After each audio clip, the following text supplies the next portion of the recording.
Sorry, through the chair. The cheeky you to even open your mouth. You were part of a government, and all you could ever do was every scandal that was there, you asked for another report. You stood over Bertie Ahern. You stood over Pádraig Flynn. You stood over every scandal that could be here in this house, and you pretended you knew nothing was going on. The people of this country don't treat you seriously. That's why they have no confidence in Fianna Fáil. They have no confidence in you, and you'll know that in a few months' time when you go before the people. In full flight, Michael Ring, TD, who has decided to step away from politics. He made the announcement early this morning and he's live in studio with me now. Good morning. Tommy, how are you this morning? I'm good. How are you? I'm good, I suppose. Tommy, a difficult morning, an emotional morning, because I suppose 45 years in politics has been my whole life, not part of my life, but my whole life. And look, I've thought about it for the last number of months, I suppose. And look, there comes a time, and I felt now was the time to make the decision. And I want to give the Fine Gael party an opportunity to get somebody between now and the next election. They're telling us the election won't be till next year, but whether it's October or whether it's February or March of next year, doesn't matter. It gives time to get a candidate. I have made the decision now. I'm stepping away. But look at Tommy, I'm stepping away from politics, but I hope there's a lot of life in me now. There's many other things I want to do and will do, and you never know. But sure, maybe I might come on and do a political programme here for you as well in the next number of months. Well, keep your options open, Michael. That's the important thing. You know, if anybody knows now the definition of soul searching, it is you. Now that it's out there, is there an element of kind of relief? Well, this morning, you know, you feel the drain from your body, and today I feel relieved this morning. I was thinking whether I would or I wouldn't, and I suppose really this election, it probably would have been an easier election for me, because Mayo was going back up to a 5-seater again. South Mayo was coming back. I have a great relationship with a lot of supporters in South Mayo, and I no doubt that if there was another election that I would be elected. But look, I thought about it, as I say, and I think the time is right. It's hair going, Tommy. You know, it's 7 days a week, and if you could do it on a part-time basis, fine, you know, but no, you can't. It's a job. Saturday, Sunday, Monday, Tuesday, Wednesday, Thursday, Friday, you have to be there 7 days a week, and you have to be committed to it. And I was committed to it. I gave it everything, and I had a superb office. And I have to take, you know, Maggie, Suzanne, and Anne. It was a machine, really, and they all worked, you know, so hard. And I want to thank them today. Maggie is with me 29 years, Suzanne is with me 20 years, and I've had, you know, consistent loyalty from them. And I'm just saying this, they're the best team anybody could get. And I must say that they're anybody that would be looking for two excellent people, you wouldn't get two better people in any office. Yeah. And they're multitask. They just don't concentrate on one thing. They can do everything. And they've been so loyal to me, so supportive, so helpful over the years. And we had very good days and we had difficult days, and I saw it all, Tommy. In 45 years I saw it all. I saw major changes in this county, in this country, and I saw the good and the bad. And we had good days in the office, we had bad days in the office, we had, you know, we took a lot of abuse over the years like everybody else, but we met some lovely people along the way. People that drop you in a few cakes and this and that and the other. We had good people and nice people and loyal people, and that's the one thing that I thought about today. You know, 60% of my work was constituency work. 60% of the work, people would never know the work that we were doing.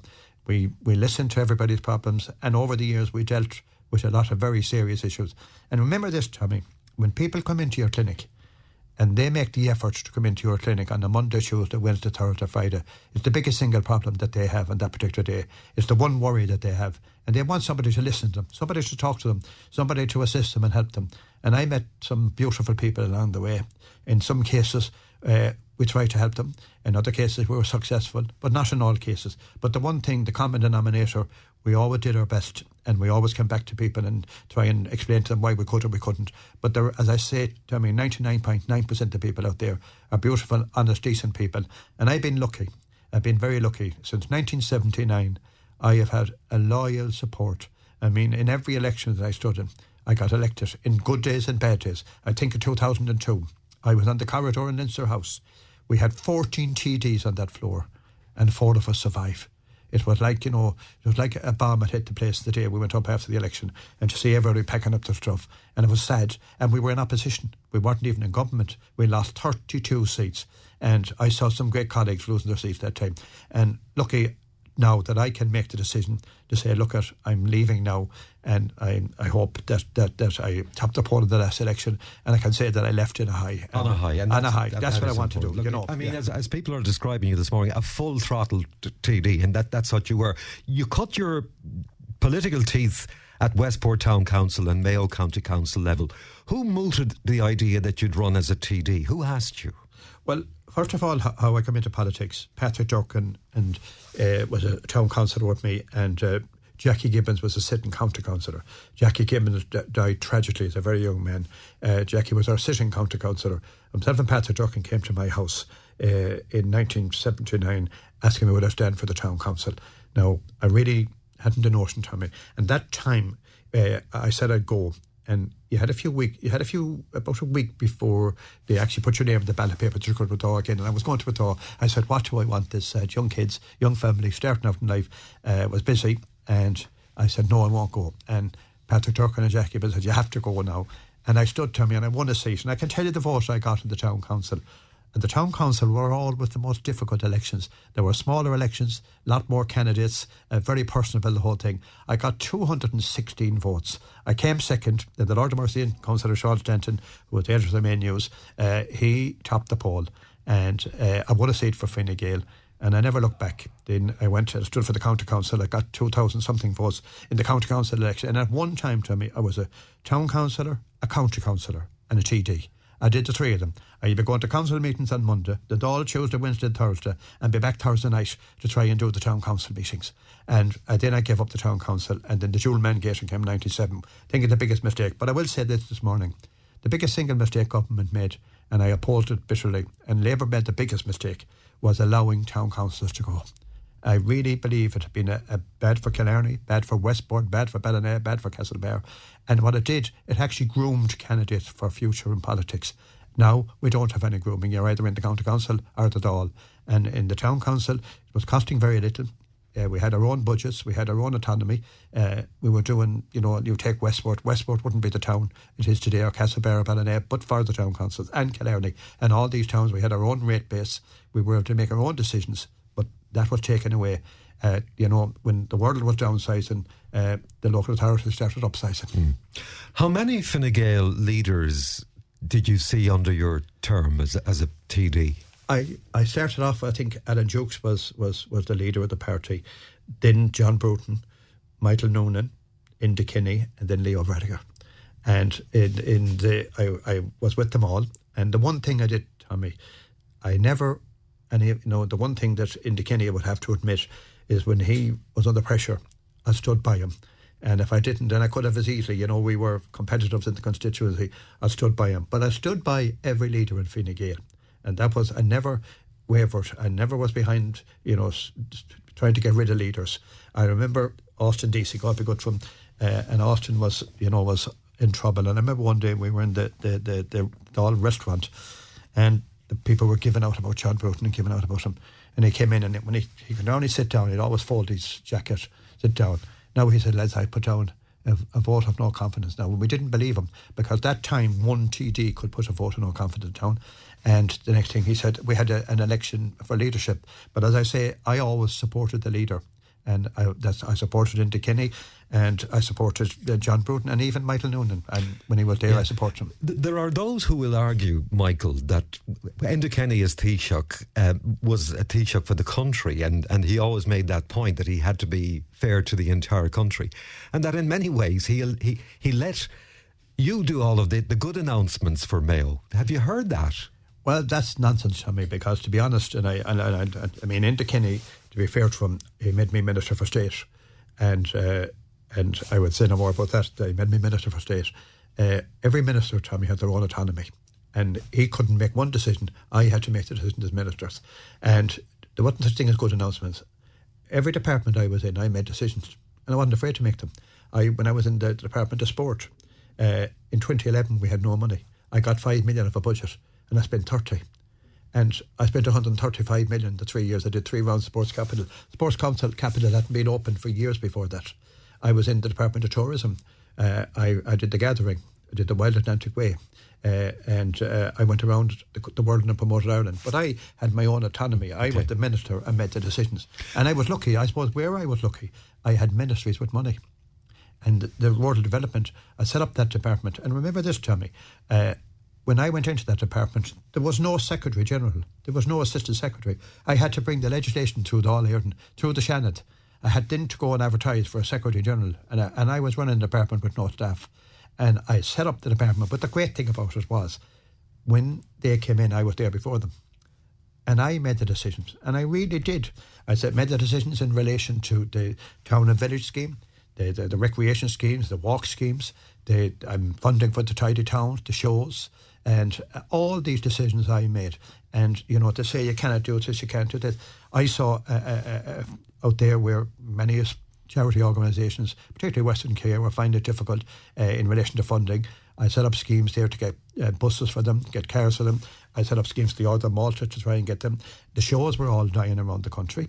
I made a decision. They said, you can't do what I am. I said, I'm going to fund the shows. And they've been funded every year since. Same with the tidy towns. What will we do without the tidy towns? The tidy towns do a tremendous job in this country. And where the local authority should be doing it, it's the tidy towns that are doing it. And we don't get them the support and the help and the backup that they need. The civil servants didn't particularly like you because, as you say, you had on record as saying to them, you know, what constituency elected you? I'm the person who's been elected here. It's my way, was that the attitude, my way or the highway? Well, that was it. I mean, but you see, what happened was, after a few months they understood. I didn't give in. I mean, we had many, many rows. I mean, I was the minister. And, you know, they say, but that was the one thing I'd say, what constituency did you stand in? I'm the elected representative. I'm the minister. And I made the rules and regulations. And, you know, tell me what happened was they just accepted it. I brought in the new schemes. I think of all the schemes I brought in, and I delivered them. And it was, you know, they had no answer to that. There was no, and it is the truth. I mean, we're talking about a democracy. The Parliament government are not the government. They're not elected. They're selected. We're elected. And people want to realise that. They want to realise that in the County Council. That you know, the Board of Management in Mayo County Council is the elected members. And they don't use that power enough. They're the board of directors. They're the ones that make the decision, not the county manager. And what happens is, councillors over the years are beginning to give, you know, begging officials for doing this when they're actually at the bosses. It's what the officials should be doing what they're saying. And that's politics. And that's the way it should be. Did you ever vote for something that was against your belief or was difficult for you from a conscience perspective? I did indeed. There's no doubt about it. I mean, I'll be honest with you, I found it very difficult with the abortion referendum, and I was very honest about it. And in all fairness, in the last two votes that we had in relation to it was a free vote, which Leo brought in, and I voted against that. I voted against in relation to the legislation that would assist people to die. I could never vote for that, and I did. I found it difficult with the abortion but I have to accept, Tommy, that I was within a party, a political system. A majority of the parliamentary party wanted to do this. We had our opportunity as parliamentary parties, but we didn't get enough of people to support us. We all found that difficult. A lot of people found that. I found it very difficult. 15 Fine Gael TDs have now announced, you're the 15th, that they won't be standing in the next general election. Do you think that's a good thing for Fine Gael or for politics generally? Well, look, it's a bit like the Mayo team. Comes a time that you have to rebuild. It's a time Mayo have been rebuilding for the last few years. You know, you get a group of people in politics and in football. In politics, we've had a very good run. We're in government since 2011. And go back, Tommy, I came into politics in 1994. Fine Gael, and if you remember, in June I got elected. In December of that year, the Father Brendan Smith case, when the government collapsed, when the President of Ireland said no, she wasn't allowing them to dissolve the Dáil, to go back to the Parliament again, that a majority could decide they could make up a new government. And John Bruton, the Democratic left, and Labour said the new government. And it wouldn't have happened but for I won the Berwick by-election and Eric Burden in Dublin. Both of us were the two seats that gave us the numbers. And the government then, it was formulated, so we didn't have to go for an election. Apart from yourself, who would you have regarded as being a really true and brilliant politician in your career? I'll tell you the truth, and it's a very easy question for me to answer. He was the most underrated politician, but he got the credit and the reward that he deserved when he died, and it's sad that it had to happen when he died. The best politician the best thinking politician we had for the last 30 years in Dáil Éireann was John Bruton. And he was foreseeing.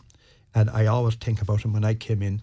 He was somebody that you know, he had a great vision. He had a great vision for the country. And I often think about some of the things that he talked about, that he wanted to happen. He was honest, he was decent, but he was a great thinking politician. He was a policy, as was his brother Richard, but John was far more thinking, and he was a fantastic Taoiseach. And, you know, he got an opportunity, but he never got the credit till he died. And the people then realised what he had actually done for the country. And, you know, he was misunderstood. He maybe didn't have the best personality, but he was a fantastic politician, honest and decent. You asked me the question, I have no hesitation. John Bruton was as good as Taoiseach as I have, and a decenter person. And I remember in 1997, the funny thing happened.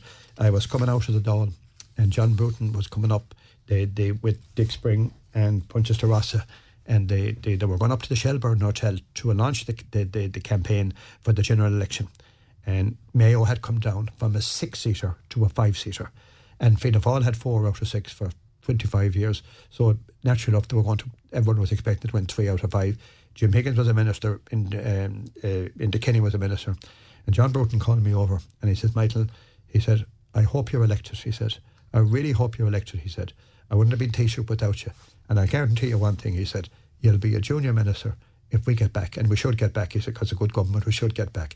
We lost that election by 3 votes. And if you remember, Tommy, Bertie Ahern came in, then we had the economic crash. And if John Bruton had still been Taoiseach of the country, I don't believe we'd have had the crash that we had. I know you were very proud of all the portfolios you held, particularly community and rural development, because you did so much in that department. If there had been another department that you would have loved to have been a minister for, what would it have been? To be honest with you, I really mean this. I got the best portfolios I was in government. I really did. I mean, I loved the tourism and the sport. I really loved the tourism. And I did so, I shouldn't say this, but I worked so hard at it. We were there in a bad time, Tommy. I think at the gathering, I'd say every club in Britain, hard work, 8 o'clock at night. I remember Packy Bonner and myself, we were in Glasgow. We started at 8 o'clock, and at 2 o'clock in the morning we were still talking to people. And I'll tell you what they were saying to us. And I remember Packy Bonner coming over to me. He said, I thought I suffered as a footballer. He said, but I wouldn't do this, he said, for €1 million. He said, to be at this every night. And I did every club. And the common denominator that the people said to us, we met people from every corner of this county and country. And they used to say, you didn't come near us for the last 10 years when the tiger was flying around the country. You forgot about us, you let us down. Now you want us again. And they were actually right. And we forgot, Tommy, what our immigrants did for our country. When there was no European Union, it was the pound from England and the dollar from America that kept us alive. And we forget about that. We think because we were always, that things are going very well now, that we weren't dependent on them. And the other thing I'd say is that these people, every single one of them responded when the gathering came. And I remember that, you know, there was a man given the job to deal with it in the tourism. He was a civil servant and got great credit after something else. But I'll just say this, we had to take him out of it because I said to Kenny, I said, if I'm not allowed, I said, to get somebody, this gathering is going to collapse. And I got Jim Miley. Jim Miley was former Secretary of Fine Gael, but he was also in the Dublin Chamber of Commerce. He now working for the Irish Times. And Jim Miley was a great organiser. The first thing we did, we went down to Mullingar. We met the county, the Councillors Association. Then we went at the County Managers Association. I went into the Irish Public Bodies and I got 3 million of sponsorship for 3 years to run the gathering. And we met every group, tourism group, cultural group, and we worked at it day and night. And that's what brought the tourism sector back. And of course I did what they also must remember. I went in, negotiated for them. I was minister at the time, and I got the 9% VAT rate, which we held up to the last election. And they needed that at the time, and they probably need it now again as well. But I have to say, I got that for them. But the Minister for Tourism was a great job. But sport in as well. I love sport. But if you would ask me which was the most difficult ministry I was in, it was sport. Because there was rows in every sporting organisation. I brought in Kieran Mulvey and I sorted out all the court cases. I said, we want no more money being spent on court cases. Sort out these. And I made him chairman of the Sports Council. I set up the Sports Council. I amalgamated the Aquatic Centre and a few other sporting organisations, and I set up the Sports Council. John Tracy appointed him as CEO, and I brought in Kieran Mulvey as chairman of that board, and I said, Kieran, you have only one job: stop the rows in sport. And he did that, and we were in the court every week with sports and organisation. That's all stopped. Are there any, as you said, there's been more good moments than bad moments in politics, but can you remember when you felt most aggrieved? Most aggrieved?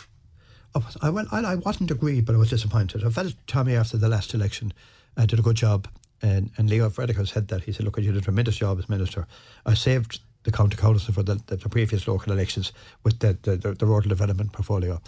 And I really felt, now I know he was caught because we had only 7 ministers, 3 of them had to be women, and he was going to be one, Pascal Donoghue was going to be one, Simon Coveney was going to be one, and it was either me or Simon Harris, who's now leader. And I have to say, I'll talk to you about that in a second, but I was aggrieved. I felt, after getting almost 15,000 votes, the only Fine Gael TD in the whole country that topped the poll, the only Fine Gael TD that beat Sinn Féin and topped the poll. And I got more votes, as I said at the time, than 2 or 3 of the other TDs put together. And I was disappointed that they didn't find a place for me somewhere within either Minister for State in the Cabinet or, and he told me if he had one more seat I would have got it, but that's life. That's politics. And I accepted that, yeah. And I worked, and I didn't let it eat me up. I just didn't bother me. I was disappointed, but I wasn't, Had you ever any thoughts or aspirations to become leader of Fine Gael? Many times I was asked that question, but even the most recent contest was asked to put my name forward, and I didn't. I didn't. I never. No, I just felt I just didn't. If I did, I knew what was going to happen. I'd be losing the base that I had in Mayo, and I liked the arrangement that I had. As I say, 60% constituency work, 40% I was, speaking in the Dáil, doing my other works committees and all that kind of stuff. And as Minister, I was happy with that. And I couldn't do that team for the tremendous team, as I said, Suzanne, Maggie and Anne. I couldn't do it. I just couldn't do it. You've been referred to as Minister for Funerals. Is it true that you went to 13 funerals in one day? Well, that's true. I did. And, people sometimes, they make fun out of that. But I'll tell you a funny thing, Tommy. When I was Minister, I represented Ireland abroad. I was in Chicago, Boston, different places, Germany. I did tourism. I met Mayo people, and some of them had very high-powered jobs all over the world. And the common denominator when I'd meet them was they'd say to me, the last time I met you, Michael, was at my mother's funeral, my father's funeral, and thank you very much. It was very much respected. And I honestly believe that people, they respected you going, and I know there was some people be given out, but there's always cynics, and there's plenty of cynics in the world, and if you were to listen to the cynics, you wouldn't get up in the morning. That's for sure. You wouldn't get up in the morning. You talked about John Bruton as being the politician that you admired the most, and as you say, it was only when he died that people recognised the true value of the man. The good news for you, Michael Ring, today is that people are praising you and you're alive, and we are snowed under, but I think it's important that we give, because you were very much a man of the people, to let the listeners say their piece. Ernie Sweeney says Michael Ring was fully responsible in helping me getting the photographs on the ballot papers. And I'll tell you something else. And Ernie Sweeney came up, and I remember Jim Mitchell was chairman of the committee, and Jim Mitchell said, I said, he's coming in and you're going to bring him in. And Ernie Sweeney put on a performance that day that I'll never forget. And I'll say this about Ernie. He was 100% right. He was, I suppose, 50 years ahead of his time. And I remember them laughing at me putting my photograph on my paper heads. And now, within 3 or 4 months, Tommy, they were all at it. Yeah. And they were all at it. So look at Ernie Sweeney was ahead of his time. And fair play to Ernie. Yeah. Pat Doherty Moore just wants to wish you all the very, very Thanks, best. Pat. Yeah. Antoinette Payton, extraordinary servant to the people of Mayo, the entire country, and Fine Gael. His dedication and integrity as a politician have been remarkable. And on a personal level, says Antoinette, he has been a wonderful mentor to me, especially during my local election campaign. Deputy Ring's tireless work as Minister, TD and Councillor has been truly commendable, and I sincerely wish him all the very best. That's from Antoinette. William and Breda Walker in Geesala said they're very sad to hear you're leaving politics. You'll be missed. Darren Ford says, thank you, Michael Ring, for 45 years of dedicated service and helping promote defibrillators and emergency first aid nationally and internationally in rural areas. Mary and Michael Gibbons from Cloonkeen, Castlebar, Thanks for all the years you spent in politics and wishing you luck and happiness in the years ahead. Paul Dean, London and Glenamoy, says, really sad this morning to hear the legend that is Michael Ring will no longer be in politics. But I wouldn't worry, Paul. I think he'll be around doing other things. M. Shevlin, Belmullet, every good wish on your retirement, Michael. Tony in Belmullet said, sorry to hear Michael's not running in the next election. A true gentleman. I wish him all the very, very best. Mary Cunningham in Belcarra.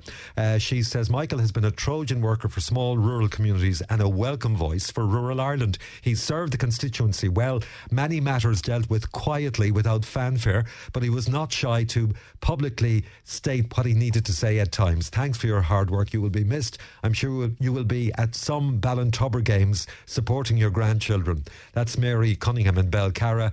IRD Kilchama. Best wishes, Michael Ring. Thanks for your support over 3 decades, particularly for our now successful Velo Rail project, which you opened last year. You were always willing to take a chance and support novel and innovative projects, particularly in your own county. You will be missed. This one, Martina Cosgrove from Doolachy Sala to Michael Ring, the Ringer. It's been an absolute pleasure to have known you over the years, and thanks for all your help. John and Anne Handel in Ballinrobe. I want to thank Michael Ring for all his help and support he gave to both myself and my husband when we came to Ireland 26 years ago, and any time we needed help. Very sorry to hear he's not running again. His boots will be very hard to fill, as he would not stop until he got the right result. Thank you so much for all you've done. There's millions of them here. Councillor Brendan Mulroy. I want to wish Michael, Anne and all the Rings all the best in the future. Michael has been one of the best politicians this country has ever produced, and has been a fantastic representative for Westport and Mayo. His hard work and commitment to the job is there for all to see. On a personal level, Brendan says he's been a great friend, supporter and helped me during my political career. The people of Westport and Mayo have a lot to thank Michael for. I'm just giving synopsis here because some of them are very long. This texter says, Michael Ring and his family, best of luck on your retirement. Much credit and thanks goes to Michael for all his work for our local community, and particularly for his work in getting the Murrisk Community Water Supply Scheme sanctioned and funded.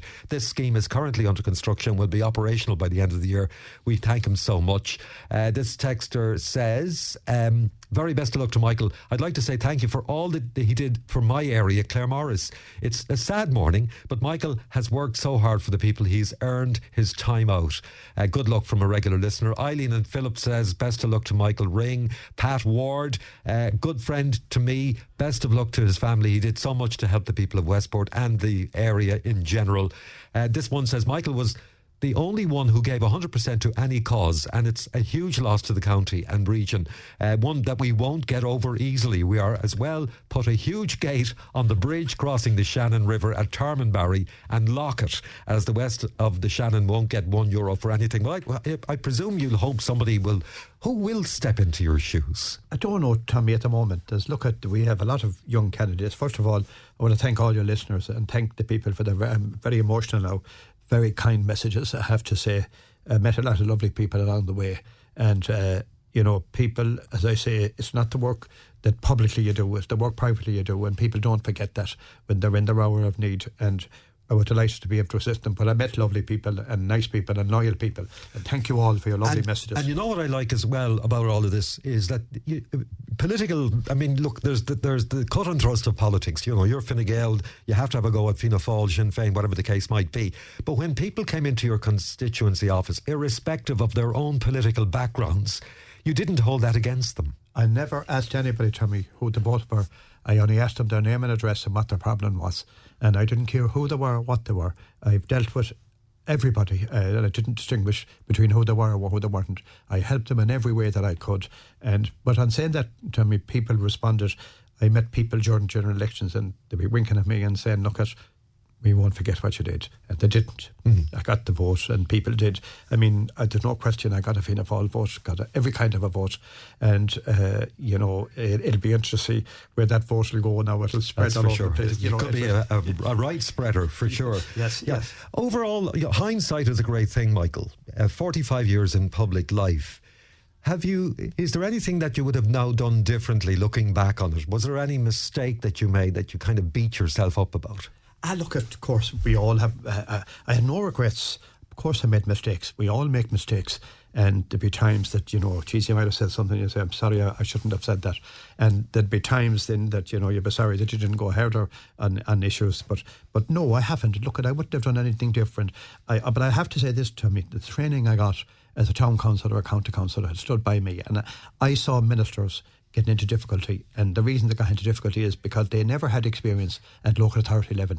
And in all fairness to the local authority level, it is a great learning point, and it's a great experience. And I mean, I think, and again, that's why I go back to town council, county council. In the town councils, we were, you were grooming people for public life, and out of town councils, you'd always get a percentage of candidates that would go for that all, and we're missing that now. And at the end of the day, what worries me, democracy is at a crossroads now. And we have to protect democracy. Dictatorship hasn't worked in Iran, it hasn't worked in any of these countries, and we see what's going on all over the world, and there's 19 or 20 wars going on, and democracy is so important. And we're very lucky in this country. Since the foundation of the state, we had a very solid democracy, and we need to keep that, and we should never undermine it. And I want to say to people, they should come out and vote, regardless who they vote for. Yeah. They should protect democracy. It didn't come at a cheap price, and we should go out there and vote. And you asked me in relation to the next election. Like, we have some fine councillors, and I have some great friends like Jerry Kyle, and you know what I mean. He's been very loyal, and in Westport, Peter Flynn, if he considers going, there's other people like that might put their name forward. There's lots of young women now that have come into politics since the last local election. And look, there's always somebody out there, and somebody will come forward and take up the mantle, and I hope they will. But will people do what we did? I see it already in the Dáil. They won't. I see, we'll say, the older TDs, the commitment and effort. I think of people like Paul Connaughton when I came into the Dáil, Paul McCormick, and people like that, Paul McGrath. I'd be on the floor with them, and we'd be there at 11 o'clock on a Tuesday night and Wednesday night, ringing our constituents, doing our work. But everything now is on internet, and everything is emails now. And if the one change you asked me in politics, the downside to it is this Facebook and social media, or anti-social media, as people refer to it. Well, as I call it, the on-social. Well, it's the uncontrolled media, and Tommy, you're controlled. The papers are controlled. There's rules and regulations what you can and can't do, but the uncontrolled media, the social media, and if Europe or the world doesn't do something about it, and I say this to parents out there, God help them. God help them with their children. God help them with the social media now and the Facebook and all that. And I think the world, Europe, and the government will have to do something about it. It can't go on. Yeah. It just can't go on, because the abuse and the vile stuff that people put up. And I mean, I had an experience one time. A guy was putting up stuff about me, and I happened to meet him going out to church one Sunday morning. Now I said, say it to my face what you said to me on social media. And he went, that was the last time I heard him on social media. And I don't think, Tommy, that is right. And we saw only yesterday with the Galway team. Like, the Galway team went out, they did their best, they wanted to win that all out. And they got dogs abuse. Well, that's shocking, so it is. These are, people that are not getting paid, they're not professionals. They wanted to win that all out, as Mayo players did in the past when our teams go, and the abuse that they take on social media. What gives people a right to think that they can do that? Yeah. In many ways, it's a good time to be getting out of politics. We hear so much about the far right and democracy, in danger. So in many ways, Michael, you're getting out at a kind of a good time. Look, I found it very hard to make the decision, because I love the politics and I loved being in it, and I mean, it's going to be an awful change in my life, and I hope that I can fill it with something else, and I hope I will. I'm sure there's organisations out there that can assist or help, and I will if I can. And what I worry about politics is who's going to take up the mantle, because we do need strong, we need good people. We do need good people. What we don't want to see happening in politics is people that really want to stand, cannot stand. And we don't want good people to be put out of politics because of social media. And it's in politics, it is a dedicated, it is a commitment, and a big commitment. And you have to be dedicated to it. And I'm at it, as I say, since 1979. It was my life, and it has been my life, and it'll be hard to get it out of my system. But look, you will eventually. I will. Yeah. Look, Simon Harris has been in touch. You may have seen this press statement already. It's a long statement. I can't go through it all, but there were 3 lines in it that I thought were particularly relevant to you. He says, as a colleague, He will be sorely missed in the halls of Leinster House. I hope it's a long and happy retirement and that we continue to benefit from his knowledge, humour and compassion. To one of Mayo's finest, I say thank you. That's from Simon Harris. This is from Alan Dillon. As a colleague, I just want to extend my heartfelt congratulations to Michael on his contribution, his career, a testament to his tireless work ethic and years of sacrifice. On a personal note, he's been an invaluable mentor, trusted friend and supportive colleague. I've always valued his guidance and advice, and I am deeply grateful for the knowledge that he has shared. We've worked on numerous projects to improve our constituency's lives, and I look forward to continuing to work alongside him for the remainder of his time in the Oireachtas. And a lovely message from Dara Calleary, to send good wishes to Michael. Michael Ring rewrote the perceived certainties of Mayo politics through his absolute commitment to service, his tenacity and his fearlessness. He delivered to Mayo and to Ireland as a deputy and a minister, but he especially delivered to countless thousands of Mayo people over his many decades in politics. He was a tough electoral opponent, but it was a pleasure and an honour to work with him on many shared projects. Siobhan joins me in wishing Michael, and especially his fantastic wife Anne and their family, every health and happiness in the next chapter of his life. A nice message there from Dara. Well, I have to, Ellen and Dara and Simon Harris, I had great relationships with all my colleagues. Dara Calleary was a gentleman. Alan Dillon has done a fine job since he came in, and look, he came into politics very raw, and I can tell you he has learned very fast. He has. He has actually learned very fast, and I helped him in every way that I could, and he's a fine young fella, and he's a bright future in politics. As Dara Calleary, to his wife, and we had a great relationship, myself and Dara. He never, he was an honourable guy, and I worked very well. I just want to say about Simon Harris, like, I have to say this, and I'll be honest, Tommy, today, you want me to be honest, if a leadership contest to come up, I'd have backed Paschal Donohoe. But I'm telling you one thing, I got it wrong. We're so lucky to have Simon Harris. He has done a tremendous job. He has lifted the government. That's Fianna Fáil and Fine Gael. He gave us a great lift going into the local elections. He's a breath of fresh air, and they cannot be calling him, I suppose, one of these posh boys, because he isn't. He came from an ordinary background like myself, and he understands politics, and he has great feeling. Yeah. And he's done a tremendous job, and I'm very proud of him. And as I say, I'm saying that as someone, if there was a leadership contest, I would have backed Paschal Donohoe. Well, that is gracious to be that honest. Ger and Teresa Murphy, Glen Corrib, said, thanks for putting Glen Corrib on the map. Cross Malina family says, Michael Ring is one of the best politicians we've had, upright and honest. If you could say that about politics today, it would be much greater. But he was a Trojan worker. He exerted pressure on the government to deliver for Mayo and for the West generally.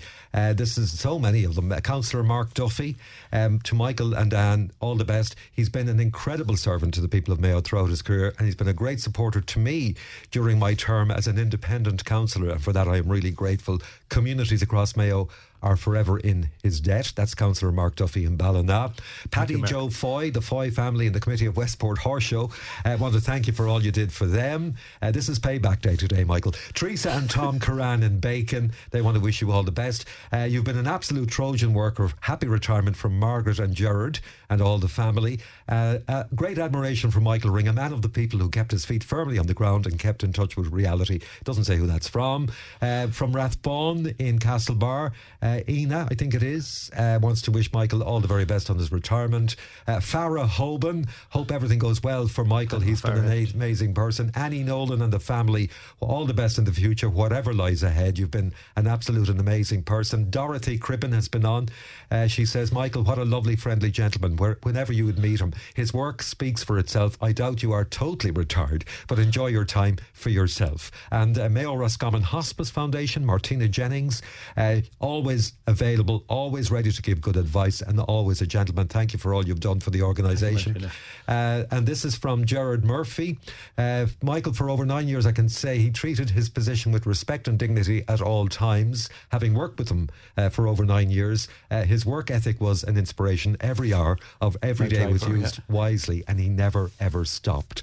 I see his passion for the delivery of services throughout Mayo, and we see that to this very day. Helen and Colin Durkin in Cross Malina, we'll never forget all you've done for us and for my late parents over the year. You'll be sadly missed. Let's see, this one says, you don't know how much you've done for the county, and we in Barnacarroll village are indebted to you for so many allocations to us and transforming our beautiful village. Margaret Kane in Ahagar says you'll be so badly missed. Margaret Jennings and Sean Langan in Ahagar. Michael, we knew Michael long before he joined the Fine Gael party, going dancing. Oh, so you were a good dancer? Not a bad dancer, no, not a bad dancer. Politics didn't give him a big head. He was always there for everyone, no matter what the cause. Ballycroy listener said, no stone left unturned to help our area. We appreciate it. Stella, she says, thanks to him, his wife and staff for all they've done for us in Mayo and the West. His likes won't be found again because he genuinely cared about the people that he represented. Owen and Patricia McArdle and the family in Charlestown, you have served your town, your county, your country so well. You are definitely one of the best. And I could go on and on and on. Anne Cosgrove in Corbella wishes you a happy retirement. This is from Darren Quinn, a great TD, and we will miss him so much. John O'Toole, Inish Turk. Thanks, Michael. All you did for the islands. That was important to you. Well, look, it was. And I want to look at all. Tell me, thank all them people for them beautiful messages. I have to say, I know a lot of them people. Yeah. And they've been loyal to me, and thank you. Thank you all. More of them. Joe Gilmore, Ireland West Airport Knock. Sad to hear that Michael's leaving politics. I want to thank him for his unrelenting support of the airport. I did my best for the You airport. Sure did. Yes. Barbara's Hair Salon in Bangor Eris have been on. Is that where you get your hair done? Elsie and Colette McTighe in Brafey and Castlebar. I just saw Mary McGrail. You know Mary well. I know Mary, yeah. A wonderful man for all he's done and all the projects he has brought to the west of Ireland. The Simpson family in Aclair in County Sligo. You see, it's not just Mayo. Yeah. Tom and Cora Walsh have been on. Also Michael and Gerard Durkin. Outstanding worker. How badly he'll be missed. Michael and Breach in Ackle have been on. And so many others. Porrick McHale. You will remember a famous photograph taken on the campaign trail outside the Mart in Westport. Do you remember that? Outside the Mart. I think sitting down having tea. Probably, no doubt. Yeah. Yes. But look, David Hall has been on as well. There'll never be another politician like the Ringer for all he has done. And I could literally, there are I tell you what we'll do. We'll print them all off and we'll send them over to your constituency office a little bit later on. Thank you. Listen, we've run out of time, but of course the burning question is, what now for Michael Ring? Well, look at Tommy. All I can say is that for the future, you never know. I might write that book, and if I do, you get you to launch it. And I might hold you to that. I might write the book. And but look I hope that there'll be something out there that I'll take an interest in. Have you anything that kind of tickles your fancy? Or I haven't even thought about it. No, yeah. I haven't. I mean, the first thing with the most difficult decision was to make the decision. Yeah. And one day I'd say I'll go, the next day I'll say I won't. And look, there comes a time, and today is Tuesday the 13th, and the 30th of July, and the calendar today says you cannot help getting older, but you don't have to get old. And that was by George Burns. And that's the way I feel. I feel as good now as I did when I was 21. Yeah. And I hope I have a lot of life familiar. I hope so. I hope I get the health. But I'm not going to be sitting down and sitting around. I will be looking for something, and I will be doing something. Yeah, well, there will be, I imagine, a lot of places and people who will want you to be part of them. A lot of from the hotel and catering industry, the 9% VAT was a great idea, and one that I know you're very, very proud of yourself. Yes. Morris in Roscommon, the incentive of that's to do with smokers. No, that's not to do with you at all, Michael. But you do have supporters in Roscommon. I do, yes, I do. And by the way, all at the Foxford Alzheimer's and Community Trust Support Services, they want to thank you as well for all you've done for them over the years, and others too. There we got to leave it. Thank you so much for coming in. We haven't heard, I mean, you'll still continue to campaign. You're still a councillor. I know there are people still hoping that you might be able to do something with that road between Belmullet and Castlebar. It's a rocky road. That's right. So you might keep that in mind. We certainly will, and they deserve it. I know people in the last election were given out, but the National Primary Road was from Westport to Castlebar. That was an easier to get done. It wasn't easy. I won't say it was easy. I had people within the cabinet that didn't want to sanction the money for that. But it was great. And I can tell you one thing, if the Green Party was there now, we wouldn't have it. So it's great, and that road should continue to Dublin. And the Belmullet to Castlebar road, there has been some work started on it, but it does need to continue, and they do need their road to be fair to them. Good night, Moherlad. Thank you for joining us. Thank Michael Ring joining us. And I do apologise, there are, as I say, hundreds of other messages, but we'll pass all of the messages on to Michael's office later on in the morning. We've got a news update next.